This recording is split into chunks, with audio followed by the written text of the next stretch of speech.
Olá, jovens, tudo bem? Professora Bia aqui.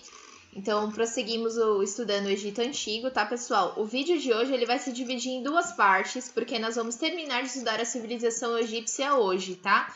Nós já estudamos o Antigo Império, então hoje essa primeira parte é para tratarmos sobre o Médio Império e a última sobre o Novo Império Egípcio. Então vai estar cheio de historinhas, cheio de coisas que vocês já tinham me perguntado, curiosidades, assim por diante, tá? Então vamos lá. Antes de eu começar essa aula efetivamente, acho importante a gente recapitular algumas coisas. É sempre bom lembrar que o Egito fica no nordeste da África. Vocês não podem nunca se esquecer dessa informação, tá certo? O Rio Nilo é essencial para o Egito, então tudo que acontece no Egito é graças ao Rio Nilo. O Rio Nilo é sagrado para eles, certo? Outra coisa, tudo para os egípcios envolve a religião. Lembrando, eles são povos politeístas. Ou seja, eles idolatram vários deuses. E esses deuses podem ter o formato apenas humano, antropomórficos, ou a cabeça de animal e o corpo de homem, antroposomórficos. E tudo que eles fazem envolve a religião diretamente. Nós já estudamos o Antigo Império. O Antigo Império ele tem um apelido, pessoal. Ele é conhecido como Idade de Ouro. Por que isso, professora? Porque foi um período de riqueza para o Egito. Eles conquistaram bastante civilizações, eles fizeram as grandes construções, como as pirâmides, a esfinge, tá? Então, é um período grandioso para o Egito. Lembrando que o Antigo Império ele começou com o faraó Menés e ele terminou com o faraó Pepe II. Eu contei um pouquinho da história do Pepe II para vocês no último vídeo, então quem tiver dúvida pode ir lá acessar, tá certo? Mas em grande medida o que aconteceu? O Pepe II ele governou por 94 anos, ele se tornou um faraó muito novinho. E esse poder, por ele ter ficado muito tempo sendo faraó, o poder dele começou a desgastar. Então o faraó existia, mas não era mais respeitado como um deus vivo, como Horus vivo. Quem se aproveitou dessa situação foram os antigos nomarcas, os nobres, que eles queriam mais autonomia no Egito Antigo, então o Egito entrou num período conturbado, um período intermediário, um período de problemas internos, tá certo? Antes da professora começar, eu deixei uma curiosidade aqui para vocês, pessoal. Não são apenas os egípcios que constroem pirâmides. Essa imagem é de uma região fronteiriça ao Egito, uma região que fazia fronteira com o Egito Antigo, a Núbia, tá? A Núbia tinha uma civilização extremamente evoluída, extremamente rica, e eles também construíam pirâmides. Hoje em dia a Núbia não existe mais, é um país chamado Sudão. Tem o Sudão do Norte e o Sudão do Sul. E vale a pena dar uma olhadinha na internet para vocês que tiverem curiosidade sobre o reino de Kush, na Núbia, que é um reino extremamente interessante, certo? Então vamos começar sobre o Médio Império, pessoal. Como eu falei para vocês, após o reinado do Pepe II, o Egito entrou num período cheio de problemas, né? O poder voltou a ser descentralizado, ou seja, voltou a ter os nomos. Cada nobre, cada nomarca governava no seu pedacinho de terra e é isso. Um tempo depois, houve a reunificação, ou seja, as pessoas da cidade de Tebas, elas resolveram que o Egito deveria voltar a ter um faraó, eles reuniram suas forças e unificaram o Egito novamente, tá? Então, no Médio Império, a capital vai se tornar Tebas por causa da força que essa cidade reuniu para unificar o Egito de novo para ter um único faraó. Nesse momento também, eles vão ter bastantes conquistas territoriais. Na Núbia, como eu acabei de falar para vocês, na Síria, eles vão comercializar produtos como o ouro, o cobre e o marfim. Guarda essa palavrinha que depois eu vou explicar de onde vem o marfim, tá? Eles também vão fazer comércio com os fenícios, que vocês fizeram a pesquisa recentemente, e com os povos cretenses, que é uma ilhazinha que fica na Europa, e a gente vai estudar ela depois, tá bom? No Médio Império também teve a construção do Vale dos Reis, e calma, eu não estou falando daquele cemitério que fica em Taboão da Serra, tá? Ele recebe esse nome por algum motivo, então guarda essa informação. Nós vamos estudar também a primeira rainha faraó, que nós temos notícias, a Sobequenefro. Daqui a pouco eu vou falar um pouquinho da história para vocês. E vou falar também de uma invasão que o Egito sofreu no Médio Império, a invasão dos povos Ixos. Para quem não sabe, pessoal, o marfim ele é retirado do elefante, né? Esses dentes do elefante que ele usa geralmente para se proteger, o marfim vem daí. O marfim é um material muito valorizado, né? Até hoje em dia, assim, tem áreas que são protegidas, elefantes, rinocerontes, porque eles retiram o marfim e o animal desse porte acaba morrendo apenas pela ganância, né, de comercializar o marfim. Mas o marfim era muito utilizado, além disso, na antiguidade, para fazer artesanato, né? Ele era um material extremamente valorizado e era muito encontrado na Núbia. A construção do Vale dos Reis.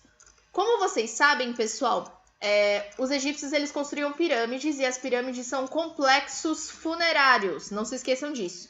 O faraó não mora na pirâmide. Ele vai ser sepultado na pirâmide, tá?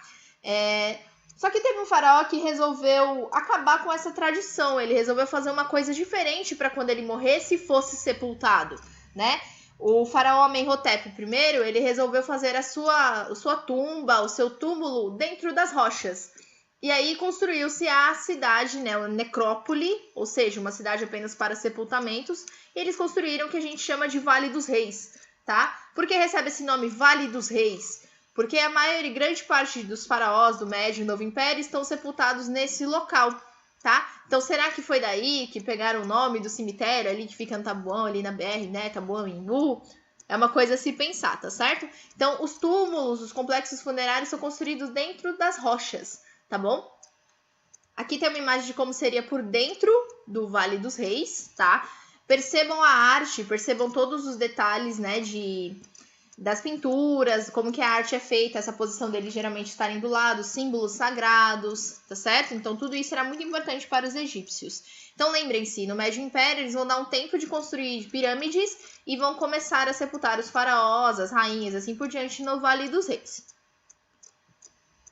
Um pouquinho sobre a primeira rainha faraó que nós temos na notícia, a Sobequenefru. Nossa, professora, que nome diferente. O nome dela, pessoal, ele faz alusão, ele faz uma referência ao deus crocodilo do Egito, ao deus Zobek, tá certo? Então, o nome dela significa a beleza de Zobek. Então, ela faz uma referência direta a esse deus, tá? Era muito cultuado e tinha uma cidade até específica para ele chamada Crocodilópolis, certo? Então, ela é a primeira rainha faraó que nós temos notícia. E como ela se tornou rainha faraó, professora? Já que esse cargo geralmente passava para os filhos, né? Então, passava de pai para filho, geralmente na figura do sexo masculino. Ela assumiu o posto de rainha depois que o seu meio-irmão e marido, ele faleceu e não teve filhos. Lembrando, pessoal, no Egito era muito comum os irmãos se casarem entre si, tá? Nossa, professora, que esquisito. Não é nada de esquisito. Era a tradição deles para manter a pureza do sangue real, para manter tudo em uma mesma família, tá? Então, lembrem-se, não julguem a história dos egípcios com os seus olhos ocidentais, tá certo? Cada civilização com o seu costume. Mas, enfim, depois que o seu meio-irmão e o seu esposo, né, que estão na mesma figura, ele faleceu sem deixar herdeiros, ela assumiu o trono como rainha faraó. E era um cargo, como eu falei, voltado apenas para os homens. Então, ela modificou isso um pouco. Ela fazia questão de, na maioria das vezes, ser retratada como uma mulher, ter os traços femininos na estátua, como vocês podem ver, né? Está realçando ali os seios dela, tá? Então, ela era uma mulher bastante, como eu posso dizer, bastante focada nisso. Ela fez um bom governo e ela governou o Egito por cerca de 3 anos e 10 meses, tá? Como nós sabemos da existência da Sobequenefru, tem uma fonte histórica chamada Papiro de Turim, que ele faz uma lista de todos os faraós que governaram neste período. Então, o nome da Sobequenefru aparece, tá? Lembrando, ela não vai ser a única rainha faraó, mas ela é a primeira e por isso ela se destaca. Investimento sobre as artes, ela gostava muito disso, né? Ela gostava muito disso, então ela investiu bastante no florescimento artístico neste momento. Agora, por último, mas não menos importante nessa parte do vídeo, pessoal. Lembram que eu falei que teve unificação do Egito, eles reunificaram tudo, voltou a ter um faraó, o faraó voltou a ser respeitado. Só que, ao mesmo tempo que havia esse retorno do faraó, os nomarcas, eles ainda não estavam satisfeitos. Então, o Egito, ele vivia um momento bastante complicado no Médio Império. Eu costumo chamar, entre muitas aspas, é um período bagunçado. O que eu quero que vocês pensem? Quando você tem um problema interno, ou seja, dentro do seu território, quem se favorece? Quem está fora do seu território. Ou seja, os Hyksos eram povos asiáticos, que eles ficavam peregrinando, eles estavam no local, assim, aos arredores. Eles viram que o Egito estava uma bagunça e viram que o Egito tinha muita riqueza. E falou, olha, esse rio Nilo aqui é muito interessante. Acho que se a gente fizer uma cidadezinha ali e invadir, será que é uma boa? Então, os Hyksos, que eles eram povos guerreiros vindos da Ásia, eles resolveram invadir o Egito, tá certo? Então, os Hyksos, eles invadem o Egito em 1750 a.C., tá? Eles eram povos guerreiros, como eu já mencionei. Eles invadiram o Egito. E aí todo mundo ficou assustado. Quando eles chegaram no Egito, pessoal, eles chegaram a cavalo. E os egípcios nunca tinham visto um cavalo. Professora, como assim? Por quê? Lembra que eu falei que o Egito fica no nordeste da África? O cavalo é um animal asiático. Então, eles só foram ver o cavalo quando os Ixos chegaram. Eles nem reconheceram esse bicho. Eles ficaram, meu Deus do céu, que é isso? Que bicho é esse? Não tinha o que fazer. E eles não tinham forças para expulsar os Ixos devido a essa bagunça, né? Esse período de instabilidade que estava nesse território. Então, os Ixos invadiram.